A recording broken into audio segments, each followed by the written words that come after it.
contoh dari pola kehidupan masyarakat hari ini selama bulan Ramadan yang sudah mulai agak longgar. Kemudian sebentar lagi 5 hari lagi ada Pilkades, kita akan juga harus memperhatikan itu.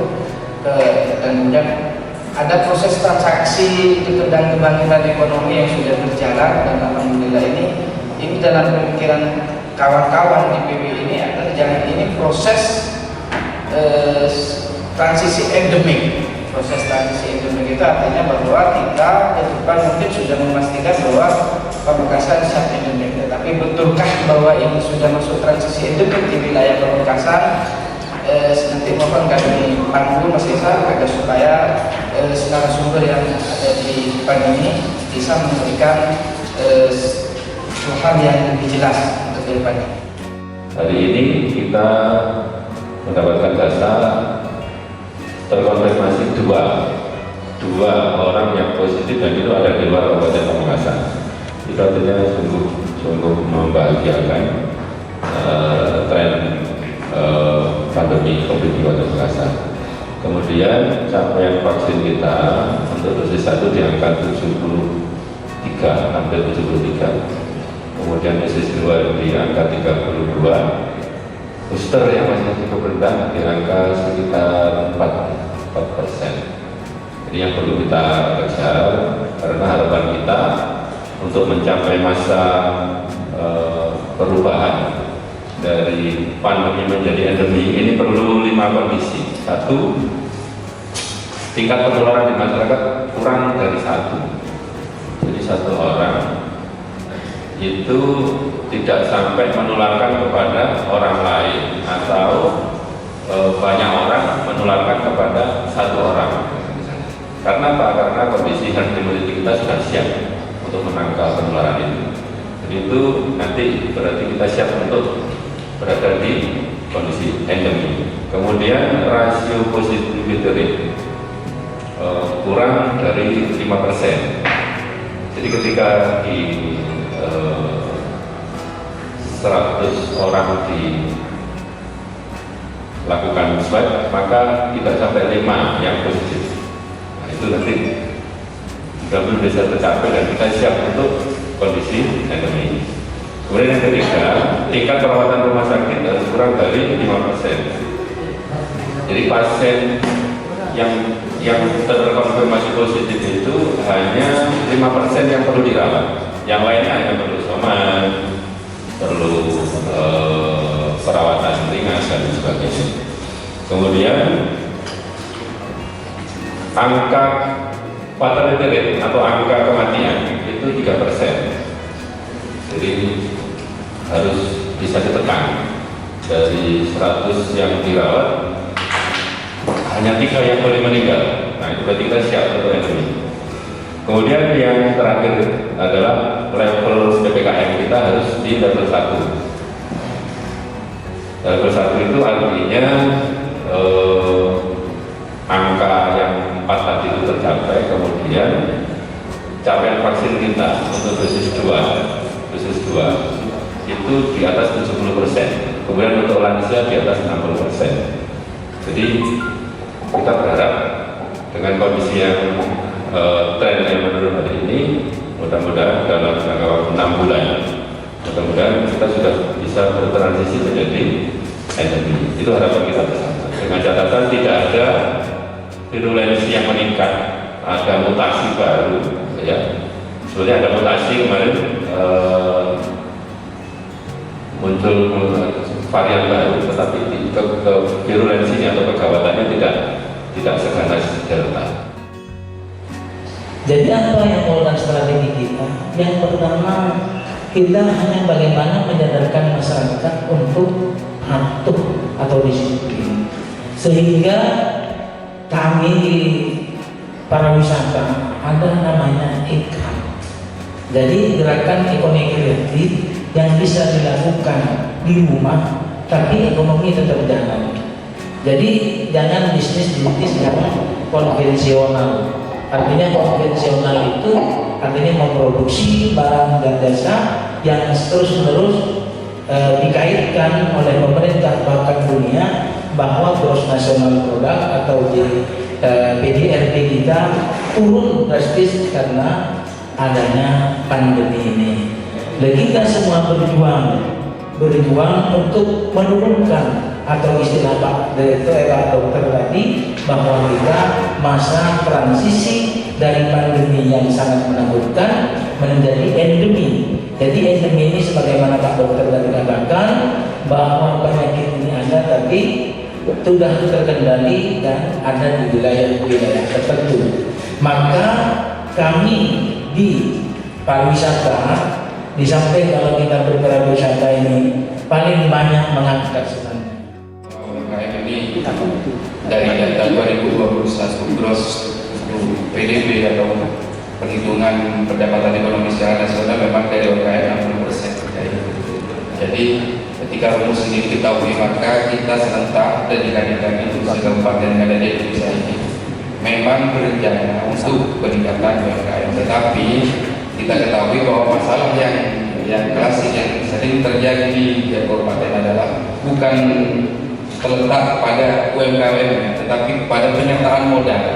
Jadi kita sekarang untuk tahun ini kita juga bekerja sama kemarin di dalam rapat kerja, ada PWI, ada berbagai instansi dari perbankan dan lembaga-lembaga bagaimana bisa untuk secara tidak langsung memberikan penguatan modal kepada UMKM. Hanya karena itu yang mesti kita lakukan sekarang kayak gitu. Artinya ketika UMKM sudah ada, tetapi UMKM ini sendiri kita kan kewalahan dalam modal gitu. Jadi dari sisi itu yang kita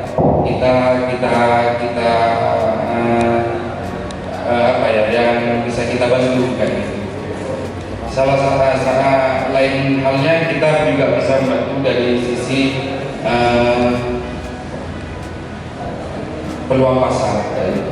Jadi UMKM yang sudah jadi binaan, baik jadi binaan gaji, baik binaan cukai, baik binaan sepeda, kita bersama-sama untuk memasarkan produknya ke berbagai daerah.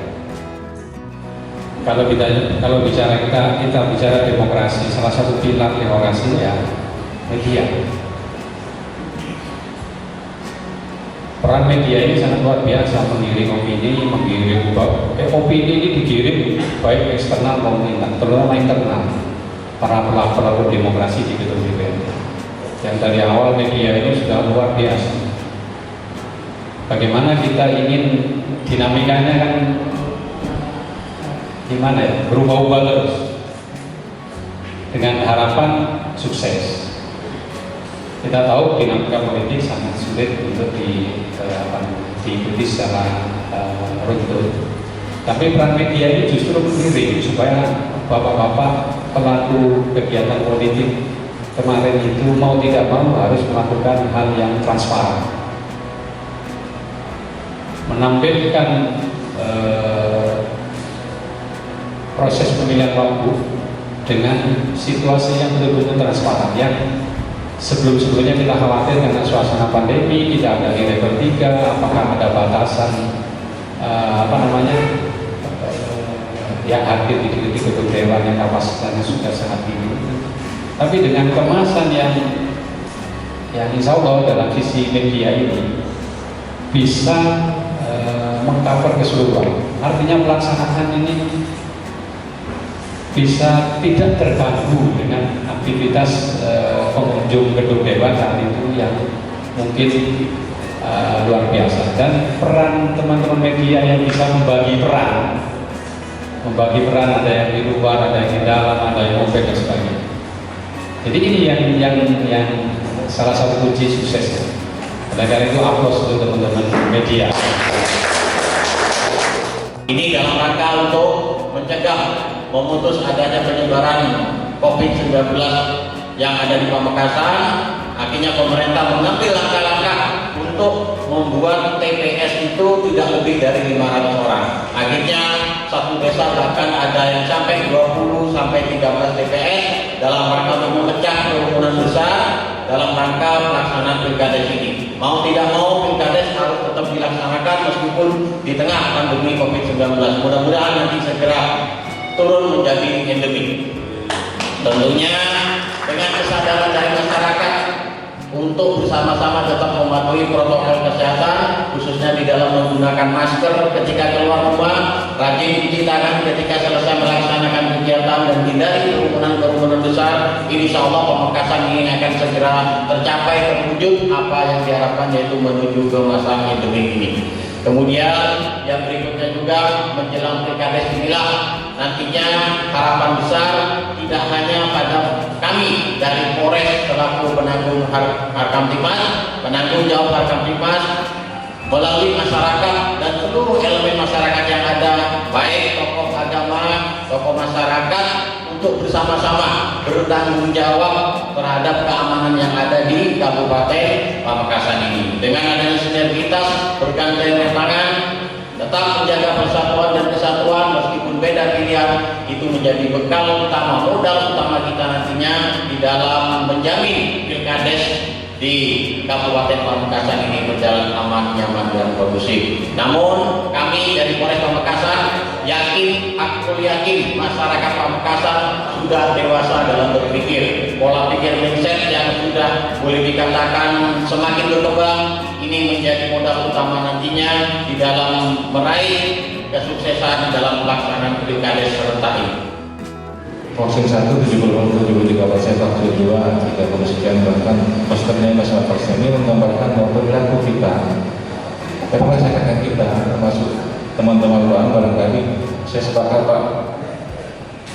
Pak Sekwan tadi, teman media ini salah satu tonggak yang harus ikut serta mengambil peran untuk mensosialisasikan ini. Artinya apa? Bahasa saya dulu waktu saya jadi Mantan PP, malaikat tempur datang kita timnya. Tidak ada. Kenapa?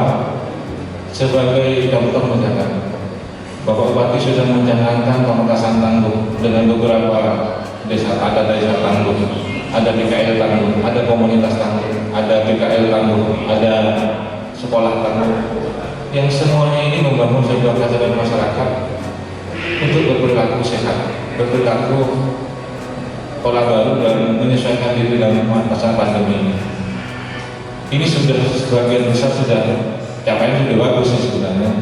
Cuman pada saat sudah mencapai 70%, sudah masuk vaksin 1 sudah 70%.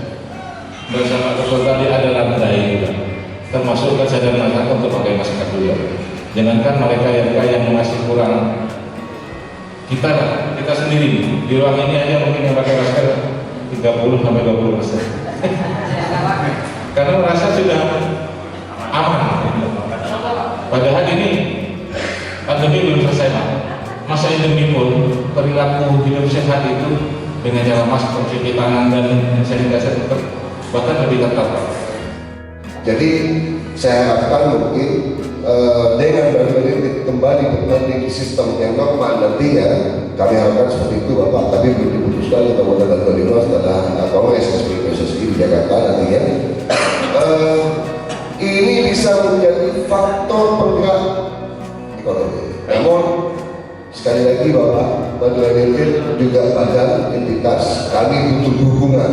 Bukan hanya dukungan moral, juga dukungan upaya. Jadi melawan dari sekolah dalam hal ini, karena pada saat kami bertanding di Stadion Pamalingan, Pak, kami tidak mau Stadion Pamalingan Madura United menang 4-0. Namun yang disorot di kancah nasional Stadion Pamalingan yang jetnya sudah besar, atau infrastrukturnya yang tidak terlayani atau subpar. Ini kenapa? Ini bukan effortnya Madura United tadi, bukan entitas Madura United tadi, tapi entitas Pemkab Kabupaten Pamekasan. Jadi jangan sampai kami berniat ingin menjual Madura dalam hal ini Pamekasan atau walaupun stadion kita bisa jual di situ. Stadion ini kemudian Pamekasan mendapatkan hal yang tidak enak. Itu. Jadi termasuk juga mungkin teman-teman dari kepolisian yang secara preventif ataupun secara penyampaian secara baik di lapangan. Alhamdulillah sampai hari ini Bapak mungkin habis kami tahu belum ada satupun kerusuhan, belum ada. Baik itu Madura United kalah ataupun menang. di Bangalan ataupun di Pamekasan. Berarti apa? Pola berpikir kita itu secara nasional sudah bicara SDM Madura yang ditakuti orang-orang, yang dianggap orang-orang yang dipilih atau lembaga. Kita sampaikan bahwa kita ini pintar, masyarakat kita itu terdidik, masyarakat kita itu tidak anarkis, tidak ada satu pun yang pecah. Itu pesan. Jadi pesan-pesan itu harus disampaikan. Sehingga kalau pesan masyarakat Madura sudah baik, kemudian energi positif datang ke Madura. Jadi peran PWI ini menurut saya satu kanal utama dari forum-forum daerah yang ada di Kabupaten Pamekasan. Jadi kami yakinkan bahwa pemerintah bersama PWI, itu Kominfo bersama PWI, maka kami mohon PWI mungkin bisa mari bergandingan tangan dengan kami lebih erat lagi. Yang kelima, sebagaimana pentingnya media, kami ingin meyakinkan kembali kepada teman-teman media, mari kita membangun optimisme baru di masyarakat. Yang terakhir, yang keenam, kami Kominfo menurut kami adalah jembatan kemitraan antara media dengan pemerintah. Kominfo adalah jembatan, maka karena Kominfo adalah jembatan, mari jembatannya itu dirawat biar bisa terjadi kemitraan antara media dengan pemerintah. Setuju? Kita ini seperti Jibril, bahasanya beliau. Seperti, bukan sama ya, menyampaikan risalah dari sumber berita ke seluruh halayak penerima berita, penikmat dan pembaca berita. Kita ini sekarang hidup di era post-truth. Post-truth itu sisi lain dari atau sebagian dari revolusi industri. Cak meturun nah, sekusbe kusoroma pekun bedewesi. Nah, revolusi industri ini WC-nya ya post-truth. Dan kecepatan di era ini menjadi kewajiban, menjadi kebutuhan. Dan revolusi industri ini bukan hanya merubah kehidupan, merubah semua kehidupan. Kita ini sedang ada di dunia yang kita sendiri sedang diajak berubah oleh realitas-realitas. Dan realitas itu penyebab utamanya adalah karena revolusi industri. Mulai kapan ada sekolah akselerasi? Mulai revolusi industri. Orang semuanya pengen cepat. Karakteristik utama revolusi industri 4.0 ini kecepatan. Jadi siapa yang tidak cepat itu mesti akan ditinggalkan.